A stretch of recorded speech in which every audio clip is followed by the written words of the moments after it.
So today we're going to talk about a critical aspect of the Israel-Hamas war in Gaza and how it will affect you.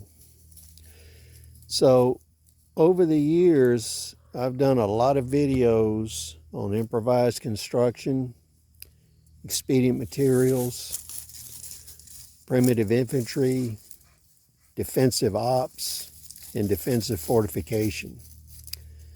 And the reason for this is a lot of the information and knowledge I received was from people that participated in the Vietnamese War, Korea in World War II. And one thing that happens is you can never assume that you will not have to grow your own food. You won't have to make your own equipment, ammunition, and that you will be supported. And because of this, the CIDG program in Vietnam is really a really good basis for survival in the community. And what happens is the CIDG program was a civilian irregular defense group. Another name for it was Hamlet Defense. And these groups were irregulars that were trained primarily to protect villages and the production of food. And in the CIDG program, you also had strikers and hatchet forces and Mike Force.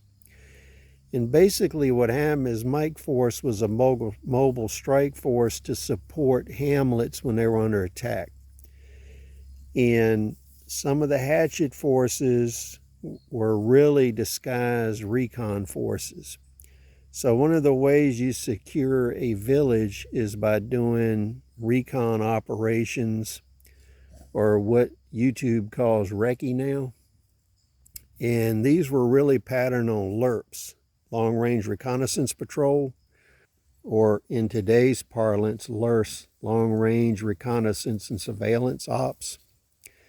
But for our purposes, the LRRP theology fits our purposes better. So when we're looking at the Hamas-Israeli war, a Hamlet defense program or a CIDG operation would have eliminated almost all the casualties that the Israelis suffered.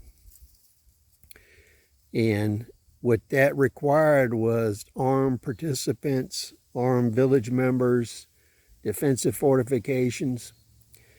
And with the situation we have in the United States, you have millions of potential underground army members and terrorists mixed in with 30 to 40 million refugees and illegal aliens. So when you look at numbers, we have somewhere between 10 and 30 million illegal aliens in the United States. And out of that number, it would not be surprising whatsoever to have an enemy million-man army in the United States. And when we look at the Tet Offensive, that would be a strike model with tactics based on an Islamic army and the type of operations that were recently done in Israel. So you would have a combination of car bombings, suicide bombings, regular types of bombings, school attacks, daycare attacks, mall attacks, transportation attacks, rail attacks, and manufacturing location attacks. The other thing is, what you'll find is rural farms are a very easy target if they're not protected. So when we look at rural agricultural operations in small villages, there are instances in history where criminal organizations and raiders would take them over for a day or two and terrorize inhabitants. And you would end up with something similar to what happened in Israel. If you study siege warfare in the Middle Ages, what an army normally would do would be to overtake all the surrounding farms, mills, supply areas outside of towns, and cut off everything going into the town or the village before they put it under siege.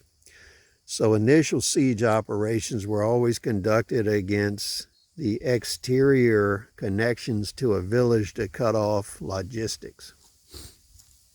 So when we talk about a CIDG program, it would be aimed at farm defense, village defense, and that would be the first line of protection against terrorist attack, criminal attack, in an underground army.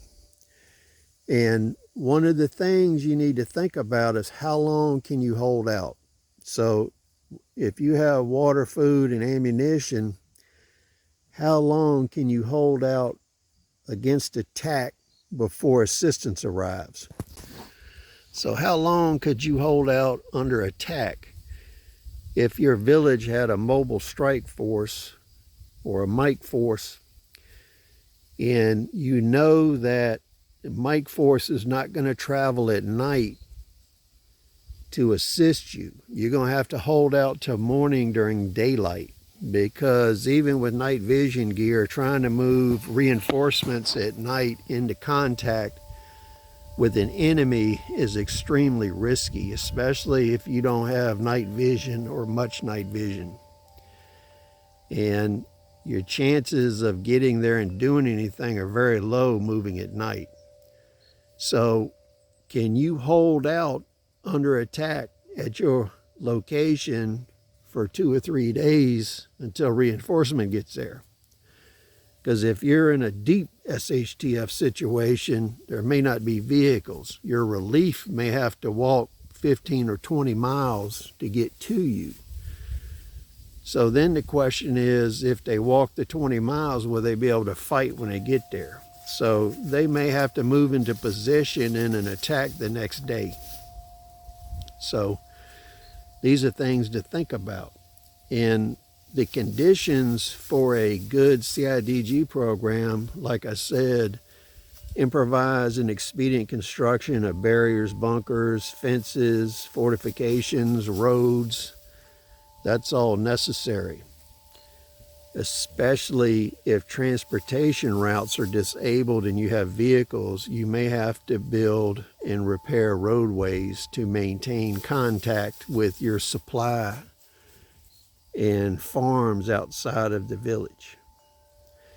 And when we look at this, you have to have sufficient ammunition and reloading capability to reload ammunition.